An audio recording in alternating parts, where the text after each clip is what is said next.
Hello दोस्तों, स्वागत करता हूं आप सबको। तो यहाँ पे इस वीडियो में हम बात करेंगे ozone layer and how it is getting depleted. तो इसको डिस्कस करेंगे, ओजोन लेयर और ये ओजोन लेयर कैसे डिप्लेट हो रहा है उसको हम डिस्कस करेंगे। ठीक है, तो सबसे पहले हम जानेंगे कि ओजोन क्या होता है। ओजोन जो होता है, ऑक्सीजन का 3 एटम्स जो होगा एक साथ में कंबाइन करके एक मॉलिक्यूलर फॉर्मूला बनाते हैं O3 का, जिसको हम ओजोन बोलते हैं।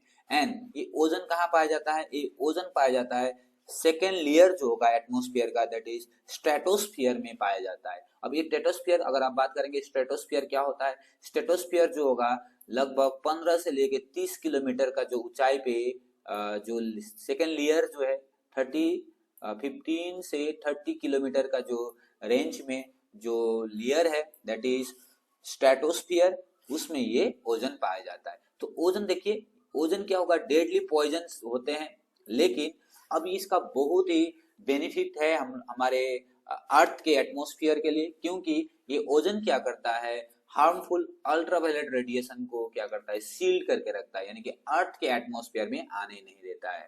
ठीक है, तो ध्यान रखिए, ये ओजोन का फॉर्मूला आपको याद रखना है O3, और इसमें 3 ऑक्सीजन का एटम होते हैं। ओजोन में 3 ऑक्सीजन का एटम होंगे और ये डेडली पॉइजनस है, लेकिन ये क्या काम करता है?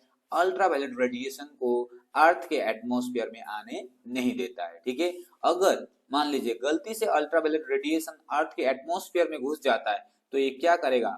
यहाँ पे देखिए, एक करेगा स्किन कैंसर।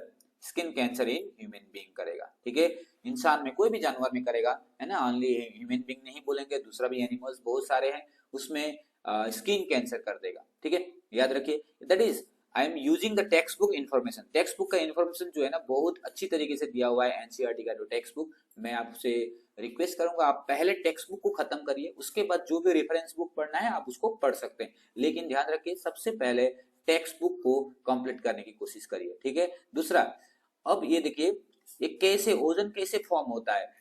ओजोन जो फॉर्म होगा स्ट्रेटोस्फियर में रहता है। उस स्ट्रेटोस्फियर में क्या होता है? स्ट्रेटोस्फियर में जब ऑक्सीजन का जो मॉलिक्यूल है उसको अल्ट्रावायलेट रेडिएशन क्या करेगा? स्प्लिट कर देगा, तोड़ देगा, यानी कि एटॉम में, 2 फ्री एटॉम में तोड़ देगा। देखिए, ये ऑक्सीजन का मॉलिक्यूल था, ऑक्सीजन O2 था, अल्ट्रावायलेट रेडिएशन ने क्या किया? इसको तोड़ दिया। दिख रहा है? ओके, अब ये क्या करेगा? जो फ्री एटॉम है तुरंत दूसरा ऑक्सीजन मॉलिक्यूल के साथ में रिएक्शन करेगा, तुरंत दूसरा ऑक्सीजन का जो मॉलिक्यूल होगा उसके साथ रिएक्शन करके क्या बना लेगा? O3 बना लेगा, ओजोन बना लेगा। अब ये ओजोन क्या करेगा? अल्ट्रावायलेट रेडिएशन को वहीं रोक के रख देगा, अर्थ के एटमॉस्फेयर में आने नहीं देगा। ठीक है, तो अब सबसे पहले देखिए 1980s में देखा गया है कि जो ओजोन जो था वो बहुत ही, उसका जो अमाउंट होगा बहुत कम हो गया था, डिक्रीज हो गया था।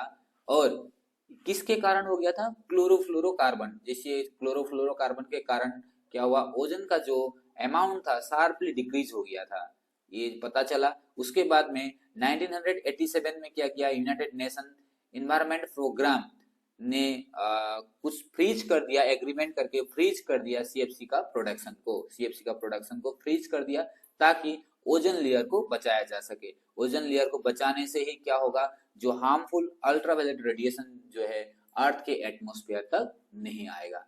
ठीक है, तो आप इसको ध्यान से देखिए, और यहाँ से ही आपको आंसर कंस्ट्रक्ट करने से आपको बहुत अच्छा क्या होगा? आपका नोट्स भी बनेगा और आपका नॉलेज भी बनेगा। आशा करता हूँ आपको ये वीडियो समझ में आया है, और फिर अगले वीडियो में मिलेंगे। अभी के लिए इतना ही। Thank you for watching. God bless you.